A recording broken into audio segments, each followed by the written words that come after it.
नमस्कार जय Jagannath mini blog को आपण मान स्वागत। देखुवे सकाळु काम धाम ढेर सरला घर द्वार पोछा पोछी जेहेतु चंद्र ग्रहण पड़ता तापर मु गोटे हाथटे खाईदेली। हाथ तो मोर बहुत फेवरेट, आपण मैंने जानना कि मोर हाथ बहुत फेवरेट। तापर मु फूलकोबी आलू तरकारी टमाटो भाजी तापर अलड़ी आलू भजा बनई तो तापर मु खाई नेली।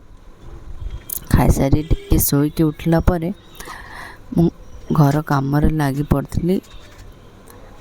यहाँ मोर मन पड़ने ता बासी दिन कि कौन सकाळटा ही तापर सबू काम धाम सारी ऊपर झड़ा सरला परे ता मझे काम सारी भी ठाकुर घर पूजा सारिकी रोषे सारिकी आसी सबू क्लीन कली। पूरा दिनटे लगिला मोर क्लीन। पुणी देखा नेक्स्ट मिनी ब्लॉग रे।